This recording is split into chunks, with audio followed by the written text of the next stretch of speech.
faltam poucos dias para as eleições para prefeito e vereadores. De acordo com a Agência Brasil, 90% da população brasileira diz ter acreditado em algum momento numa fake news. Do total de conteúdos compartilhados, 63% são de campanhas eleitorais. Para ajudar a gente e ajudar as pessoas a se defender, convidamos aqui a Beatriz Cato. Ela é perita judicial na área de documentos físicos e digitais. Beatriz, grata por estar aqui com a gente no Porquê Entrevista. Eu que agradeço pela oportunidade, sempre muito bom falar sobre isso e auxiliar, informar para que as pessoas também consigam perceber sobre essas fake news que estão acontecendo. Obrigada, a gente que agradece, Beatriz. E aí a gente vai logo para a pergunta, né, para ser mais direto. Como que você analisa os percentuais tão altos de pessoas que já acreditaram numa fake news? Olha, é um pouco absurdo se a gente pensar na porcentagem, mas por outro lado, faz total sentido quando a gente pensa na importância da internet e da tecnologia na nossa vida atualmente. Então, se há 30, 40 anos uma eleição era feita com propagandas de TV e aqueles santinhos, hoje o tempo online não tem barreiras, né? Não tem um fator limitante. Então, um candidato pode explorar esse ambiente e, infelizmente, abre brechas para fake news e esse tipo de informação, ou desinformação, no caso. Sim, com certeza. E a disseminação dessas fake news que aumentam justamente no período eleitoral, né?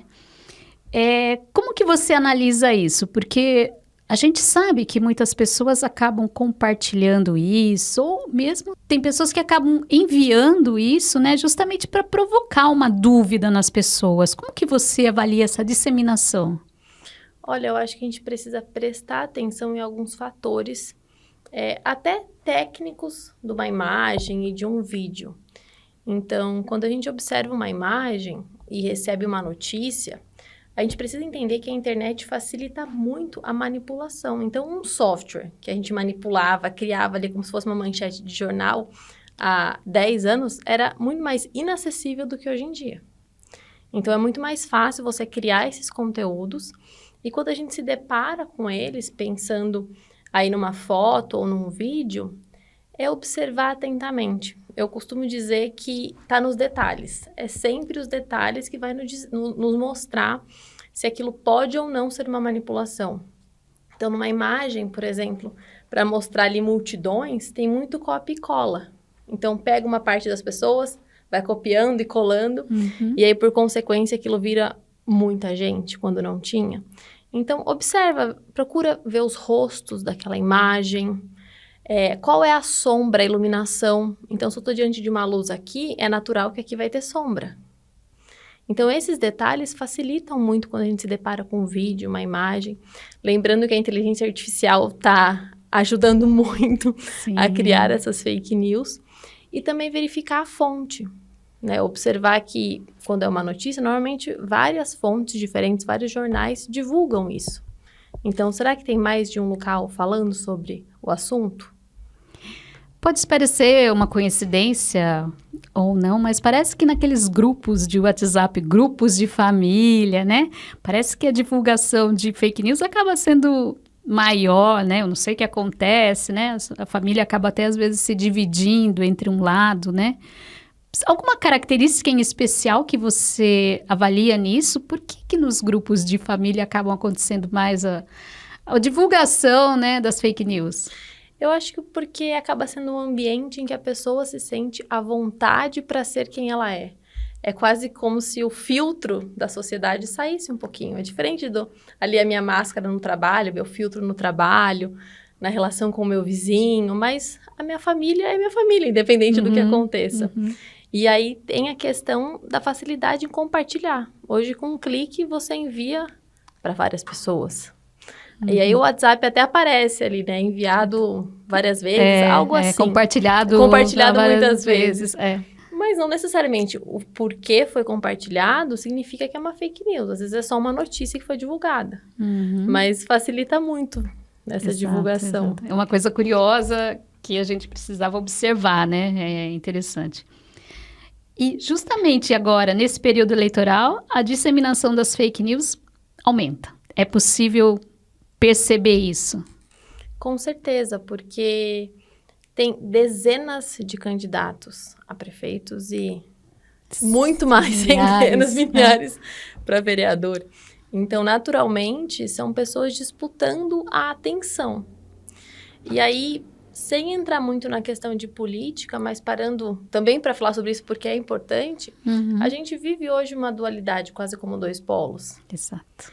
Então, falar sobre aquela ferida que o outro polo se sente atacado ou fortalece o que você está, te dá muito público, te dá muito palco. Consequentemente, criar uma fake news envolvendo isso também. Né? E a internet veio facilitar essa parte da comunicação como um todo. Aí juntou o útil ao agradável nesse sentido. Exatamente. E, Beatriz, você tem algum exemplo de fake news que você possa citar aqui pra gente, que seja interessante a gente analisar? Olha, temos o exemplo do Papa, que ano passado ou retrasado, não me lembro agora a data, foi divulgada uma foto dele usando uma jaqueta prata, estilo puffer, com um crucifixo no pescoço, e estava todo mundo falando sobre isso. E um tempo depois, foi falado que foi feita por inteligência artificial. Então, num primeiro momento, aquilo parecia real, né? E até como foge muito da vestimenta que ele usa, todo mundo ficou enlouquecido para entender o que estava acontecendo, e depois foi divulgado que foi uma fake news. Então, parando para pensar nesse exemplo que foi muito bem feito, a gente pode ter muitos outros. E até falam, né, que a inteligência artificial tem uma grande dificuldade em fazer mãos, então você observa vários dedos ou faltando, quando tem pessoas abraçadas, então essa conexão ainda tem essa dificuldade. Mas a tecnologia está evoluindo tanto que pode ser que daqui uma semana não tenha mais essa dificuldade. Mas esse exemplo do Papa foi bem icônico. Exato. Inclusive, assim, né, se a gente falar de inteligência artificial, a gente pode falar de mudança de voz, né, e tudo mais, ou então sem mudar a voz, mas colocando palavras, né, que a pessoa nunca disse, né? Com então, certeza. acaba virando uma fake news aí, seja ela política ou não, né? Inteligência artificial sempre faz a gente refletir, né, até que ponto ela pode ir, até que ponto já ultrapassa um pouquinho a ética, né? Com certeza, eu trabalho diariamente com golpes e a gente vê isso. Surge um, daqui a pouco todo mundo está entendendo como funciona, surge outro.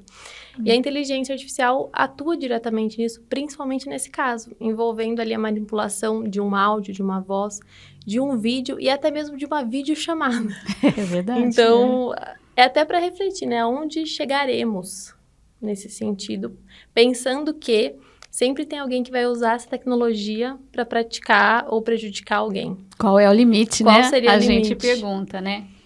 E Beatriz, aí para a gente já chegar na reta final aí, né, do nosso programa, né? Como as pessoas podem se defender? Existe uma forma de se defender, além de procurar fontes, né, confiáveis, né, ler, enfim, porque aí existe, né, a questão das vezes a pessoa recebe uma fake news, seja ela política ou não, mas também recebe uma cura milagrosa de saúde, né? Como que as pessoas, principalmente aquelas pessoas que de repente não têm tanto acesso a uma internet ou às vezes não sabem, procurar com mais afinidade com a ferramenta, como que elas podem se defender? Acho que primeiro pensar que uma fonte de informação não é um grupo de um WhatsApp, nem, de repente, o perfil daquele candidato ou candidata, porque todos estão sujeitos a isso. Então, o ideal é que busque uma mídia, um jornal, uma revista, e verifique se essa informação está em outras, não só em uma, porque é um fato, principalmente quanto mais grandioso for, vai ser narrado por diversos veículos de informação. Então, é importante essa verificação. Quando você se depara com uma notícia, por mais que ela te choque e você queira compartilhar, ou que você concorde, enfim, não compartilhe de imediato, porque senão você vai estar sendo usado como um veículo para disseminar uma fake news também. Ainda que não seja seu objetivo, você não sabia, você não queria fazer isso, mas acabou fazendo. Então, é importante observar qual é o jornal que está falando, se tem mais de um jornal falando a mesma coisa, observar essa questão da imagem do vídeo que eu comentei. Então, verificar se a sombra, a iluminação, se não tem ali um copy e cola, uma reprodução de outras partes da imagem. Tá atento a esses detalhes e saber que a manipulação hoje é muito fácil, com um clique é possível de se fazer. E Beatriz, pode compartilhar fake news? Não pode? Compartilhei sem querer? Qual a sua opinião sobre isso? Olha, não pode. E às vezes por estarmos na nossa casa, ali no conforto, com o celular, a gente pensa que a internet é uma terra sem lei. Eu posso falar o que eu quero no meu Instagram, no meu Facebook, e não é assim. Então, existe sim formas de punir quem está divulgando essas informações. Então, não é porque é o seu Facebook, o seu Instagram, que você pode falar algo que não aconteceu de uma pessoa, porque ela pode sim te processar. Então, eu recomendo que você não faça isso. Então, se você quer divulgar algo sobre alguém, sobre um candidato ou candidata, que você pesquise para, de fato, confirmar se aquela informação aconteceu. Excelente. Bom, nós estamos chegando aqui no final do nosso programa, né? Um programa rápido, porém, a gente traz sempre conteúdos aí que estão em discussão na sociedade, né? E gostaria de saber, Beatriz, você deseja deixar um recado aí para quem está assistindo a gente, para quem segue a gente nas redes sociais?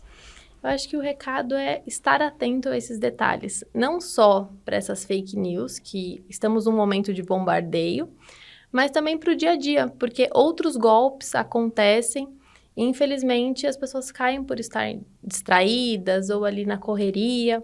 Enfim, então acho que a atenção é o principal. Bom, nós chegamos aqui ao final de mais um Porquê Entrevista. Agradecemos a presença da Beatriz Cato com a gente, esclarecendo muito a respeito das fake news, principalmente agora nesse período eleitoral. E a gente aproveita para te convidar a seguir as nossas redes sociais, @portalporquê, ou seguir a gente aqui no YouTube. Não esqueça de marcar o sininho lá para você sempre receber as informações, os programas mais recentes. Até a próxima!